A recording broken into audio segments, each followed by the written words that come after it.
Hello, this is Raziel Cohen with ndftraining.com, and today we're going to be talking about combat accuracy.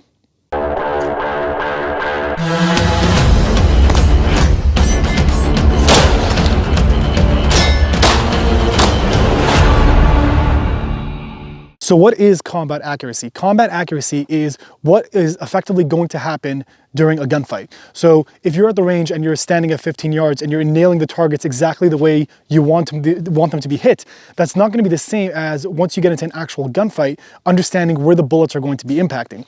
At the range, usually we'll have a point of reference of where we're trying to aim. We have all the time in the world.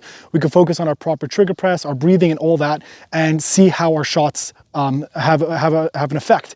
But when you get into an actual gunfight, when your stress levels are pumping and things are moving and you're not going to have an exact aiming point, your accuracy might differ than what you expect. So what we're going to be doing today is we're going to be doing a quick test of me setting up a target, and I'm going to have a point of reference, and then I'm going to cover the target where I won't have that point of reference, but I'll still be able to see the target. And then we're going to try to see if there's going to be a difference in where my groupings are.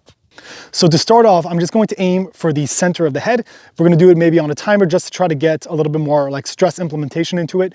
And then after that, I'm going to cover the target, and then I'm just going to aim for center mass, which is a much wider area and doesn't have a specific point of reference of where to be aiming. And we're going to see if there's a difference between where the groups are and how the groups end up coming together.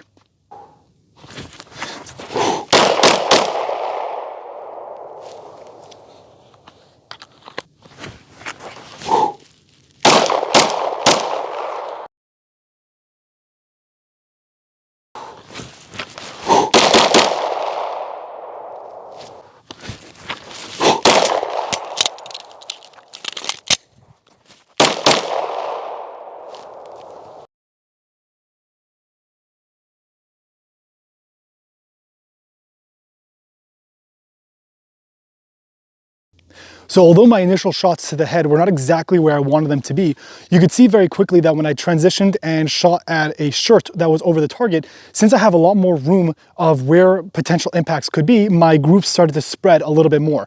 So this is not a bad thing. When it comes to a defensive encounter, especially if you're using things like hollow points, technically more areas and a wider spread could cause more damage to a potential threat than all the individual rounds grouped up exactly where you needed them to be, like you did at the range. So the only point of this drill is to understand that under stress, your groups might spread much more than you anticipated them to be, but that's not necessarily a problem. So what this comes down to is practicing your grip, practicing your sight alignment and sight picture, practicing your trigger press, so that when you do end up doing a drill similar to this, or if God forbid you end up getting into a defensive encounter, you'll try to tighten that up a little bit more, even though you don't have a formal point of reference. This could also be that if you are dealing with a person who's escalating a situation and might potentially become a threat, if they're wearing something like a tie, or if they're wearing a button-down shirt, or if they're wearing some kind of markings or a shirt with some kind of design, you could use those as initial points of where you'd want to aim, so it could help you be more effective on target. So that's something you might want to look out for, as if you're getting to a situation where you will not be able to back down, you will not be able to de-escalate,